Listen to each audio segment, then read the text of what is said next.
Hello, and welcome to this short version of the Staycentive presentation, Access to the Incentive Travel Market for UK Destinations.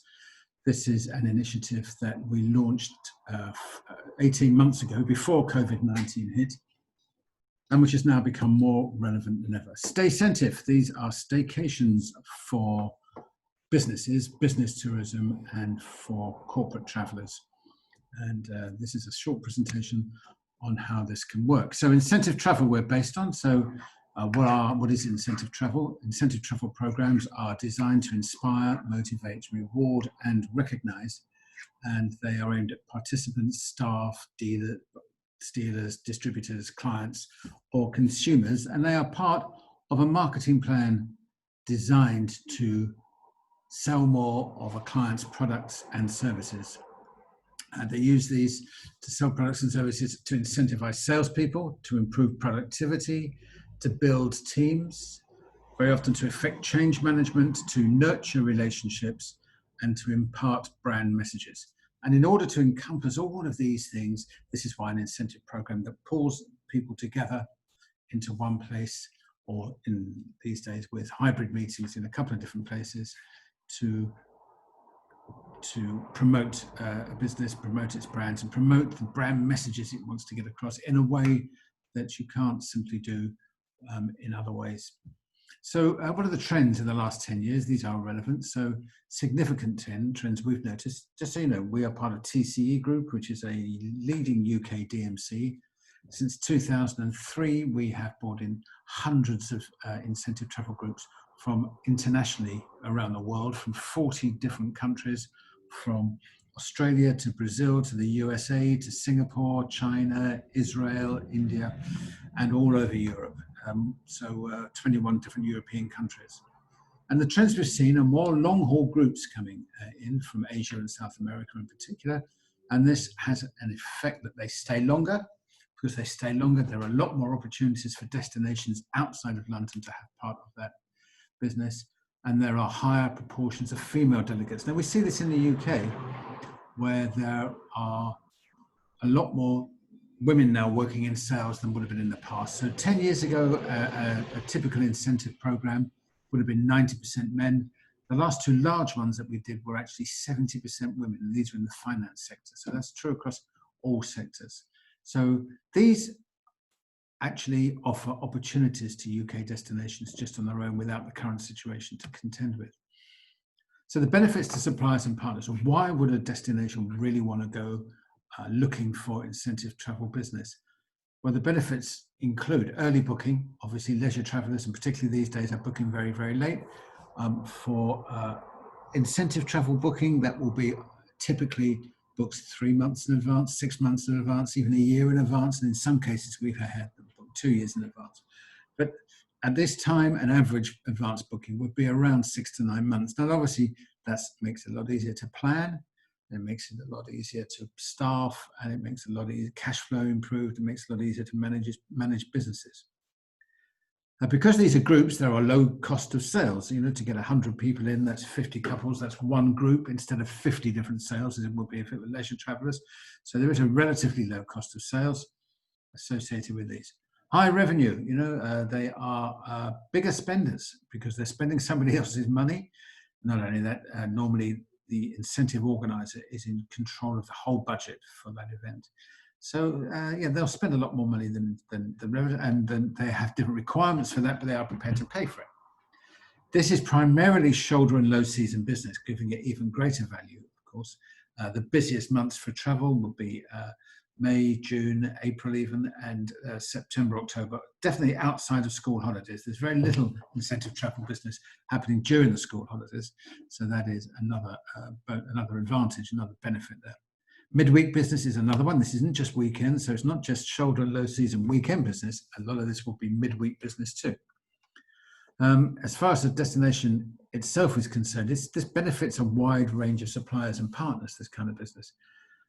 On a typical program that we might have, say a 3-night program for 50 people, will typically involve something like 30 different suppliers. This will be entertainment, guides, transportation companies, caterers, picnic suppliers, bars, restaurants, hotels, venues, production companies, AV, lighting. So it's a big benefit to the local economies of any decent sized event that's coming in. And another benefit that a destination will find that these are opinion formers. Obviously, people are more likely to go somewhere they haven't been before if somebody else is paying for it. But then that will then lead on to leisure travelers coming and then talking up the destination. So leisure travelers often will follow through to provide a longer term benefit from these opinion formers. So here's just a few numbers just to whet your appetite so you can see what's going on. These are based on our experience of our events that we've arranged internationally in the past. So average stay, 3 nights. Average spend for that 3-night stay is £2,000 per person across all the events we organise. Average number of suppliers, as I just mentioned, is 30. Average group size is 50. Having said that, our smallest groups that we've had, say, in the last 18 months would have been 10, and the largest group size we've had is 1,100 people doing a 3-night incentive program. Average lead booking time is 9 months, but that can be anything from 3 months to 2 years. And the busiest months for travel are during the shoulder seasons. So the opportunity that's here now is the current COVID situation offers a great opportunity. Traveling overseas is not an option at the moment. The UK's got the market to itself. So UK companies are looking at destinations within this country now, and they're looking to reboot their business. And this does offer significant opportunities to destinations in the UK, British destinations that haven't been available to them in the past. Staycentive, we're calling it. These are staycations for businesses.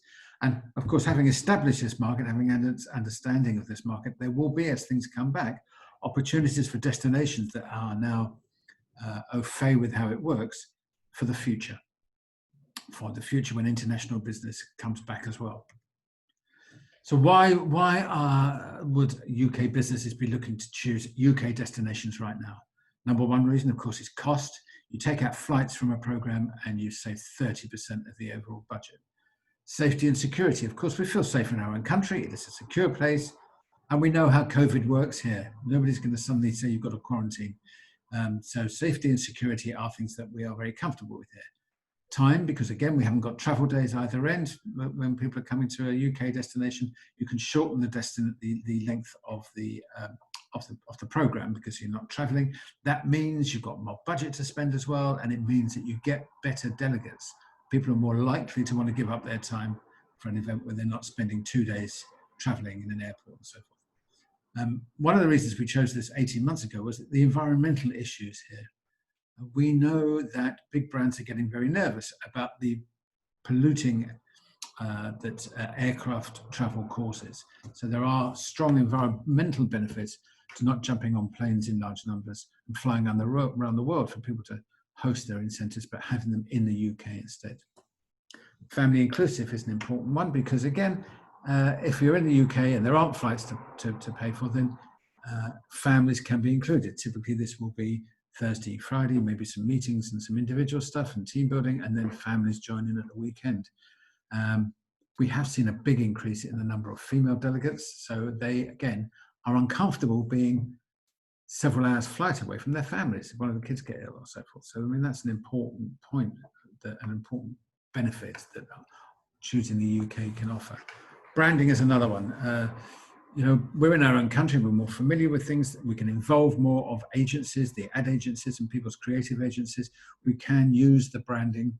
We can use the suppliers in a way that we can't do if you go overseas. If you take a group to a beach in Mauritius, there aren't so many branding opportunities there. And also if you take a group, say, to Venice, the brand of Venice will overtake and swamp everything that you're trying to get and will interfere with the brand messages you're trying to get across.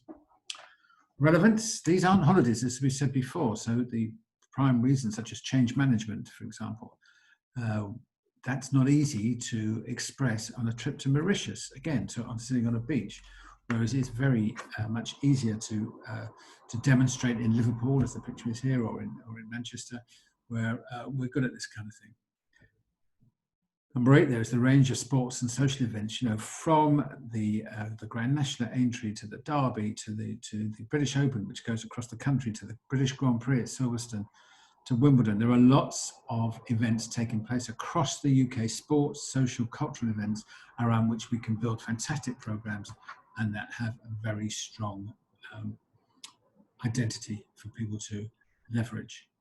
Innovation, Britain is a centre of innovation. It's something we do really, really well, and it's something that clients and brands can demonstrate by putting together an amazing program, show how innovative they are, because there are more opportunities for that if you're doing an event in, say, Liverpool or Newcastle or York or Scarborough or Kent or Hampshire. You know, the opportunities are almost limitless.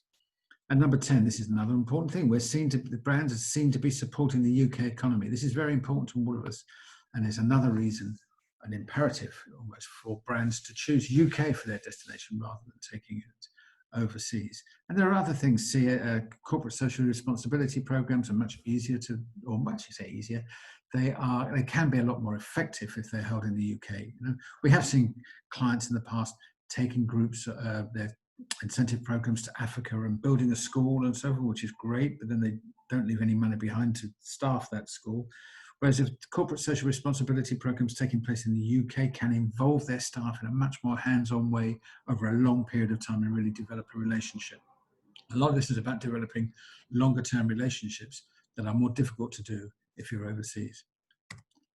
So service levels, there are different service levels required for a corporate market than there are for leisure travellers. Not necessarily better, not necessarily higher, you know, I mean, they don't necessarily want full-on personal service. This is a relationship with the brand and so forth, but it is going to be slightly different service levels and we can help training on that. But clients will pay for the service they require.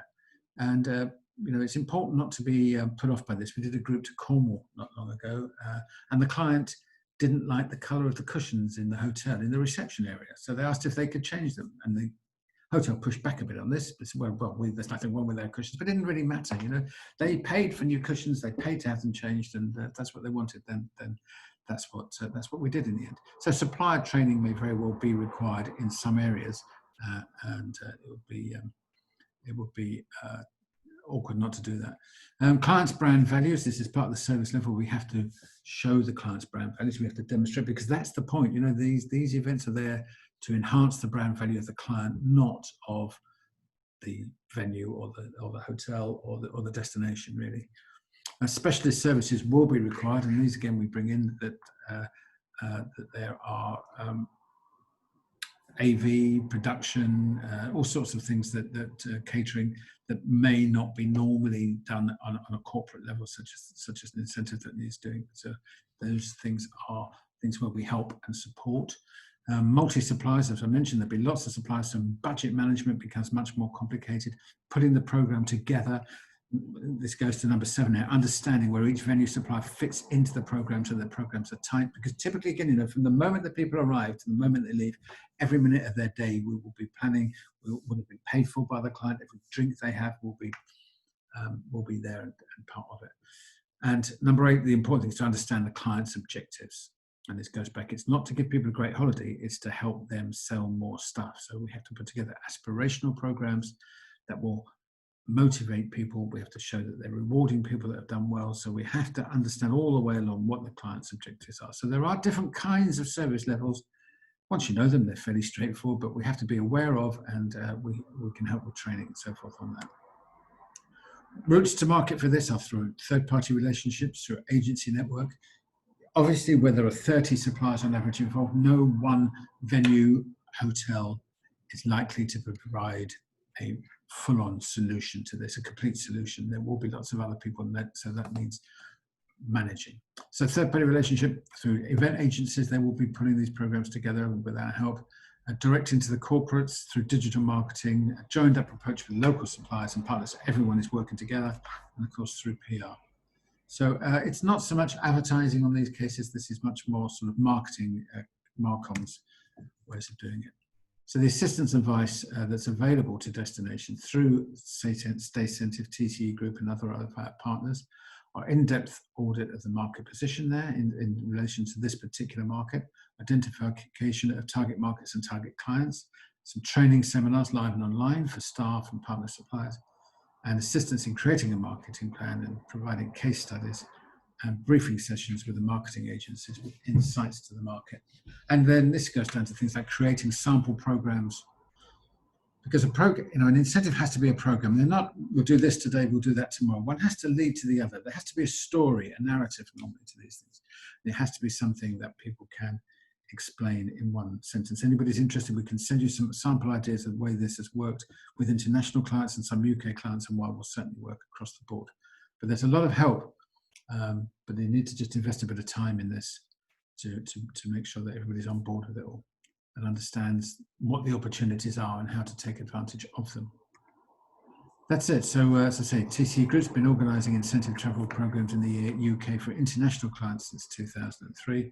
And so now we're focusing on UK clients coming, doing their events, incentive events in the UK.